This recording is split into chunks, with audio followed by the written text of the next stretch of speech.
জনপ্রিয়তা সবার আরাধ্য। অনেকে লম্বা সময় ধরে কাজ করলেও দর্শকপ্রিয়তার ছিটে ফোঁটা পান না, অথচ অল্প সময়ে কাঙ্ক্ষিত জনপ্রিয়তা এসে সখ্যতা গড়েছে নিহার সঙ্গে। পথ চলা অল্প দিনের হলেও প্রাপ্তির গল্প বেশ। অভিনেত্রী নাজনীন নিহার দর্শকের মনোযোগ নিজের নামে লিখে নিয়েছেন। নির্মাতারা তার কাঁধে গল্পের ভার তুলে দিয়ে নির্ভর হচ্ছেন। এই অভিনেত্রীর সহ শিল্পীরাও ছোট পর্দায় বড় বড় তারকা। এত কিছু পেয়েও নিজেকে সামনে রেখেছেন নিহা। পা ফেলছেন বুঝে শুনে, কাজ করছেন বেছে বেছে।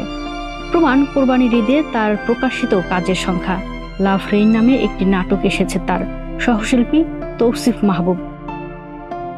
এ প্রসঙ্গে নিহা বলেন, আমি একটু বেছে কাজ করি, এটা আমার শেখার সময়, তাই কম কাজ করতে চাই যেন শেখার সময়টা পাই। যদি বেশি কাজ করি তাহলে কাজের প্রস্তুতি নিতে সময় পাবো না, কিন্তু প্রস্তুতি নেওয়াটা আমার জন্য জরুরি। তাই একটি কাজের প্রস্তুতি নেই, সেটি শেষ করে অন্য কাজে যুক্ত হই। সে কারণেই কম কাজ করা হচ্ছে। এই ঈদের 3টি নাটক আসার কথা ছিল, একটি কোনো কারণে আসেনি। লাভ রেইন নাটকটি বেশ দর্শক সমাদর পাচ্ছে, এতে উচ্ছ্বসিত নিহা। নাটকটি নিয়ে বলেন, ভালোবাসার সঙ্গে বৃষ্টির একটি যোগ আছে। স্রষ্টা খুশি হয়ে বৃষ্টি দেন। আমাদের জীবনেও যখন ভালো সময় আসে তখন বৃষ্টি হয়, আর আমরা সবাই বৃষ্টি পছন্দ করি। এই মুহূর্তে বৃষ্টির আনাগোনা বেশ। নিহার কথার উপর ভর করে প্রশ্ন ছুড়ে দেওয়া হয়, তবে কি বাস্তব জীবনেও লাভ রেইন বিষয়টি সত্যি হয়ে ধরা দিচ্ছে? জবাবে অভিনেত্রী বলেন, না, আমার জীবনে প্রেম ভালোবাসা বলতে আমার পরিবার, বাবা মা, ছোট বোন এবং আমার কাজ। দর্শকের প্রতি কৃতজ্ঞতা প্রকাশ করে তিনি বলেন, আমি নিজেকে ভাগ্যবান বলবো।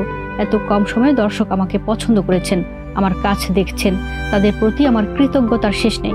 আমার পরিচালক ও সহশিল্পীদের ধন্যবাদ জানাই, তারা আমাকে অনেক সাহায্য করেছেন। আমিও চেষ্টা করেছি শেখার, এখনো অনেক কিছু শেখার আছে। শিখতে গিয়ে কি বিপাকে পড়তে হচ্ছে নিহাকে? কেননা শোনা যায়, শুরুর দিকের পথ চলায় অভিনয় শিল্পীদের মিডিয়া পলিটিক্সের শিকার হতে হয়। অনেক সময় প্রতিষ্ঠিত শিল্পীরাও হয়ে দাঁড়ান বাধা। তবে নিহা বলেন, না, এখনো এরকম অভিজ্ঞতা হয়নি। যাদের সঙ্গে কাজ করেছি তারা সবাই খুব ভালো, আমাকে খুব আদর স্নেহ করেন এবং ভালোবাসেন। সবশেষে নিহা জানান, আপাতত অবসর যাপন করছেন, সময় ভাগ করে নিচ্ছেন পরিবারের সঙ্গে। শীঘ্রই ফিরবেন কাজে, নতুন কোনো গল্পের নায়িকা হয়ে নিজেকে মেলে ধরবেন ক্যামেরার সামনে।